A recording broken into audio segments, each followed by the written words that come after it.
Earlier this year, Celine Dion released a documentary about her experience with stiff person syndrome. It came 2 years after announcing her diagnosis to the world. The condition is a rare autoimmune neurological disease that causes muscle stiffness and painful spasms, among other symptoms. Though it was first described in the 1950s, we still don't have a complete picture of SPS or what causes it. These mysteries are partly why other people with SPS were so excited for the singer to showcase this disorder in her documentary. That's a light to shine on a very rare disorder that, if there's 7,500 of us in the world, like, who cares? And I get it, like from a medical system standpoint, I could even see not caring. But when somebody that is, an international treasure comes in to the picture, it's a time it shines a light. And as a very rare disease, you just can't oversell how amazing that is. That's Dr. Ilea Khan, a board-certified psychiatrist and one of the few people living with stiff person syndrome. While SPS most often develops in adults, Khan felt the pain early in her childhood. She remembers it starting in her neck, a symptom her mom had noticed as well.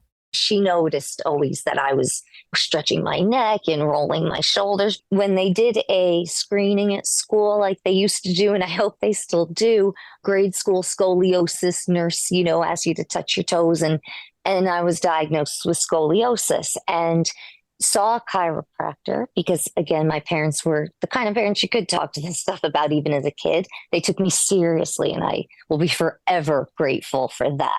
And at 10, this chiropractor took me seriously and he told me things like, this isn't normal.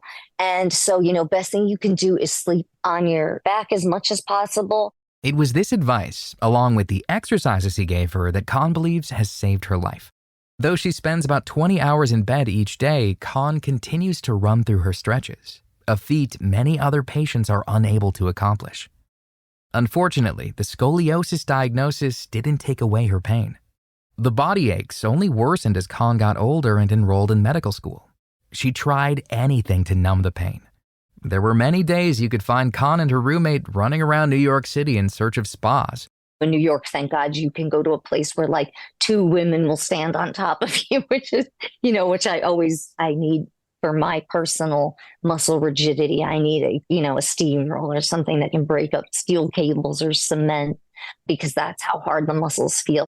Khan continued to explain away her pain by blaming it on long hours of bending over textbooks, but she no longer had a good excuse when she went off to residency. The people around her started to question just how okay she was when she started pulling away from social activities. Khan hadn't thought to go to a neurologist yet and was being diagnosed with other conditions in the meantime. When her migraine diagnosis couldn't explain her other symptoms, they'd move on to a new one that would make more sense, but was never quite right. All of a sudden, my symptoms are like leaking out from that bucket of the thing we just diagnosed.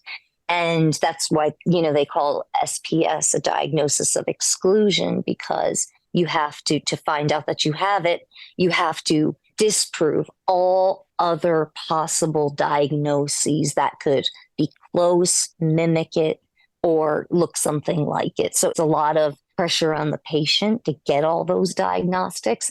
Which include blood tests, lumbar punctures, MRIs, and nerve stimulation tests. It's not fun, especially because usually at that point, the patient is not treated properly or not treated at all. And so we're jumping around. We look like demonic possession and we can't stay in the wheelchair. We're sliding down. And from the psychiatric point of view, like absolutely, that could look like a bona fide person that is having some sort of psychosomatic or psychotic or et cetera problem. But it isn't at all. We're spasming. But if you tell that to somebody who hasn't seen what that's like for both the bicep and the tricep to spasm at the same time. I mean, that's a unique feature. We have agonist and antagonist things at the same time, which is why we can lie in bed and with a stressor like a fever, which makes muscles more rigid in everybody. But to us, that can break a long bone because, like the humerus, while you're just laying in bed. Unfortunately, none of her doctors had suspected Khan's extreme pain was due to stiff person syndrome. Regardless, Khan continued to do what she does best and push forward with life. She accepted a fellowship position at Yale Medical School after finishing her residency. a decision that would eventually lead her to the correct diagnosis. It was there that a co-fellow encouraged her to finally see a neurologist. I was just in tremendous amounts of pain. It was still traps. It was still neck. I had always managed with massage, chiropractic. And then finally, it wasn't working anymore. And so that's the year that I first, saw a neurologist.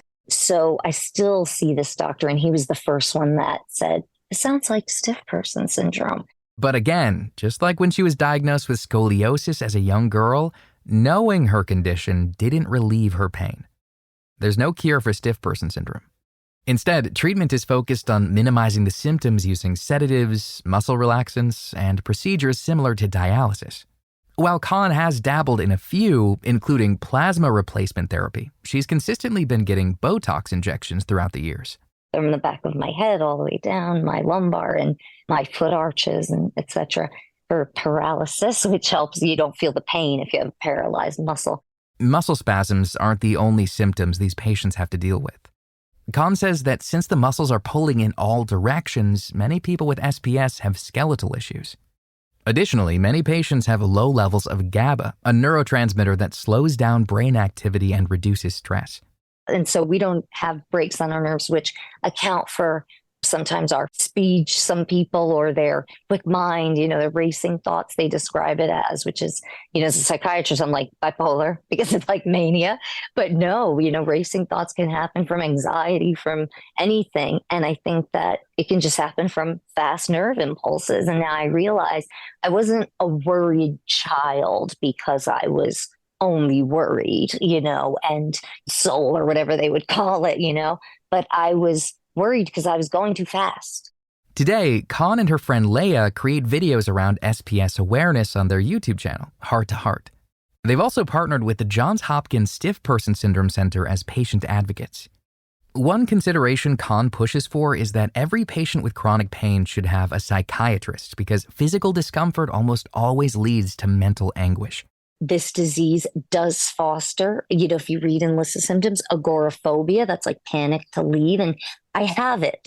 And I think my way through it. I'm like, you reach that doorknob and you do it because I know it's irrational. And so I make myself do it, but it's not easy. So a lot of this disease is about we freak ourselves out because the initial irrationality or, emotional stuff, it comes from a place deep, deep in our subconscious because it's the nervous system that's reacting.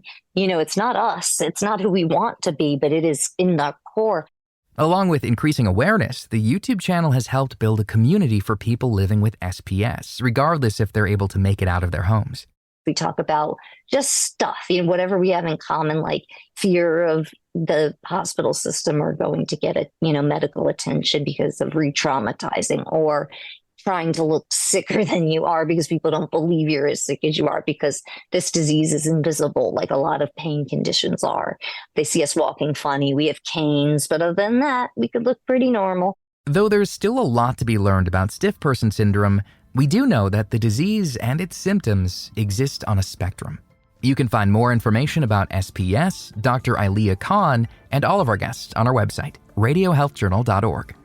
For more behind the scenes, follow Radio Health Journal on Facebook, Instagram, and X. Our writer-producer is Kristen Farah. Our production manager is Jason Dickey. I'm Greg Johnson.